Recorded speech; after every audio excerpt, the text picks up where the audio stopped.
Esta historia comienza cuando yo era muy, pero muy pequeño, por allá por 1968, y es uno de los primeros recuerdos que tengo.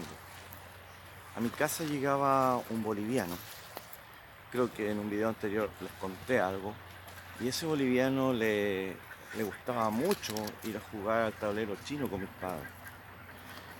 Eh, bueno, era una persona, ¿no es cierto?, creo, dije, bastante simpática, pero con el paso del tiempo ya, bueno, así como llegó también desapareció, se fue, fui recabando más información respecto a él.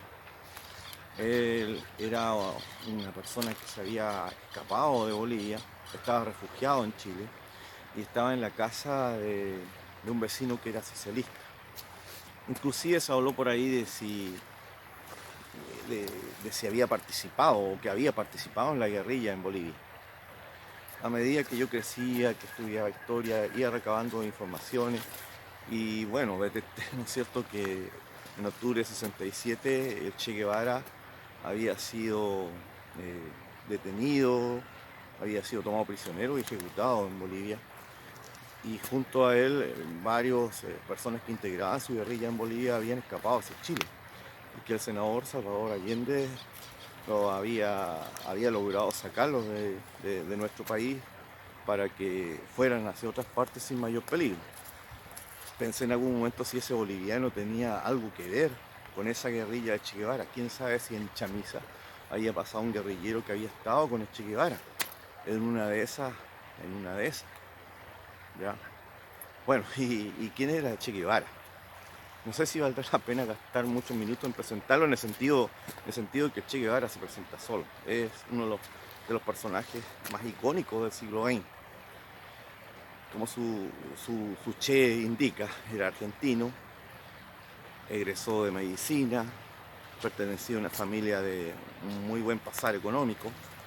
Él en sus aventuras decide hacer un viaje en moto por Sudamérica y ahí, según cuenta la leyenda de su biografía, comienza a gestarse el revolucionario. Él ve la pobreza que vive la gente en los países por donde pasa, se enfrenta a esa pobreza y decide cambiar, decide hacer algo por cambiar todo eso. ¿Qué hace a continuación? Bueno, él por esas cosas raras aparece en 1954 en Guatemala para lo que fue la experiencia del gobierno nacionalista de izquierda, podríamos decir, Jacobo Arbenz, que finalmente cuando intentó nacionalizar la empresa United Fruit de propiedad norteamericana, ya hemos hablado algo de esa antes, fue derrocado. Un golpe que había sido evidentemente promovido de Estados Unidos.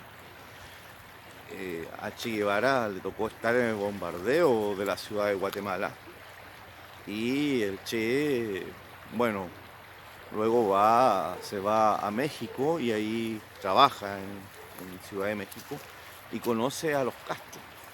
Los Castro están refugiados en México después de haber participado en un intento de derrocar al gobierno de Fulgencio Batista y comienzan a organizar una invasión a Cuba, y entre los voluntarios para participar en esa invasión está el Che Guevara.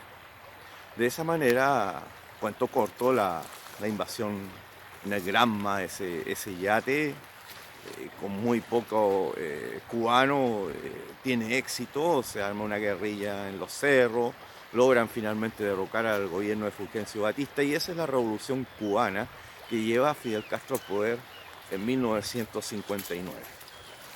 El Che Guevara, que ha tenido una participación, un protagonismo importante en este evento, en esta revolución, recibe cargos de parte de Fidel Castro, cargos como director del Banco Nacional, ministro de Industria. En realidad el Che no era una persona de oficina, no era una persona para estar tranquila. Así que al poco andar le pide a Fidel Castro la posibilidad de irse y se va al África. ¿Cuál es su idea? Hacer una revolución en los pueblos que están siendo explotados por el imperialismo, terminar con la pobreza en el mundo, es un idealista. En África no le resulta. Las personas que están en África no hacen bien. Él mismo dice que se sintió un poco defraudado frente a la falta de disciplina de los africanos. Y vuelve otra vez a América y decide crear un foco guerrillero en el centro de América del Sur. Y para eso elige Bolivia. Así que se viene hacia Bolivia y ahí inicia un foco guerrillero en la zona montañosa. Y eso sí, hay que decir algo. El Che Guevara para la Unión Soviética, probablemente también para Fidel Castro, y a la larga esto quedó demostrado para el Partido Comunista Boliviano, era prácticamente una carga. Era una molestia, podríamos decir. Era un personaje rebelde, un personaje difícil de controlar. Era tal vez parecido a nuestro Manuel Rodríguez acá en Chile. Bueno, ustedes saben lo que le pasó a Manuel Rodríguez. Todo indica que Che Guevara fue abandonado. Fue abandonado a su suerte. Y en el lugar llamado La Higuera, en octubre de 1967, fue capturado por fuerzas combinadas de la CIA y Bolivia, del ejército boliviano, y ejecutado. Quizás no quisieron juzgarlo, quizás no quisieron capturarlo vivo. De hecho fue capturado vivo y ejecutado.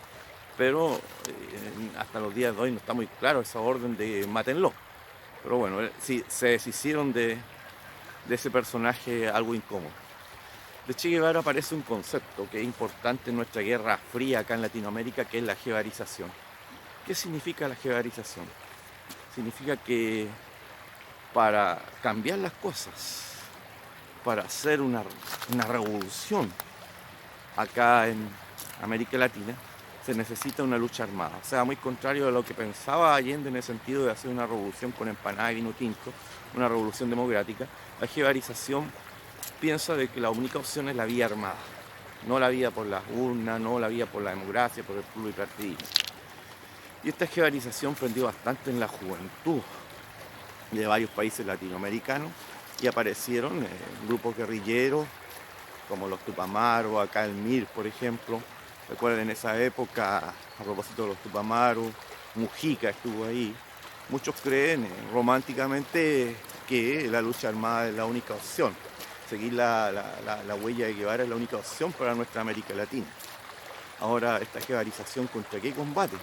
Combate, ¿no es cierto?, contra la doctrina de la seguridad nacional, que ha sido implantada por Estados Unidos en la Escuela de las Américas y cuyo objetivo, ¿no es cierto?, es instruir a fundamentalmente oficiales, la parte superior de las Fuerzas Armadas latinoamericanas, para que defiendan el sistema, para que defiendan a la oligarquía de sus respectivos países, para que combatan el comunismo y creen la conciencia dentro de los integrantes de las Fuerzas Armadas de que el comunismo es la peor lacra que hay, es el enemigo fundamental que tienen los países, es el enemigo interno y que hay que exterminarlo, hay que extirparlo como un cáncer, como decía Gustavo Lee. Eso con respecto a la jevarización. Ahora, para finalizar este video, mencionar otra vez a Cuba y dentro de la Guerra Fría con uno de los episodios más complicados de la Guerra Fría, que fue la crisis de los misiles de 1962.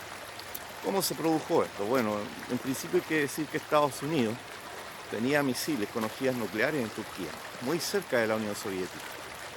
Y bueno, en esos años, cuando se produce la revolución en Cuba y primero no estaba muy definido ideológicamente hacia dónde iba Fidel Castro, y luego de la fallida invasión de Bahía Cochino en 1961, Fidel Castro se alinea con la Unión Soviética, con el otro componente, con el rival de Estados Unidos en esta Guerra Fría. La Unión Soviética decide instalar armamentos, misiles con ojivas nucleares en Cuba, y eso es descubierto el 14 de octubre del año 1962. Es descubierto por el avión espía U-2 estadounidense, y Estados Unidos inicia un bloqueo naval a la isla que impide la salida y la llegada de buques soviéticos con abastecimiento de mercadería de cualquier tipo a la isla. La situación se pone muy tensa y cuando estaba aún son los llamados 13 días de octubre, incluso hay una película sobre eso, y cuando estaba muy cerca ya de producirse la guerra nuclear, este fue el momento más cerca, como se dice, se llega a un acuerdo. Se llega a un acuerdo entre Kennedy y Nikita Khrushchev, y ese acuerdo, ¿en qué consistía? Bueno, la Unión Soviética sacaba sus misiles de Cuba y a cambio Estados Unidos se comprometía a no invadir la isla de Cuba y además a sacar sus misiles en Turquía. Ese fue básicamente el acuerdo. Ahora, aparte de eso, ¿no es cierto?, se produce una cierta distensión de todo este ambiente y ahí es donde aparece el tan conocido teléfono rojo, que se va a instalar en Washington, en la Casa Blanca y en el Kremlin, para establecer un contacto directo entre los dos líderes de aquí a futuro, para en este tipo de situaciones negociar directamente sin intermediarios. Ese es entonces nuestro episodio de la crisis de los misiles, nuestra experiencia cercana quizás con alguien que anduvo con el Che combatiendo en Latinoamérica.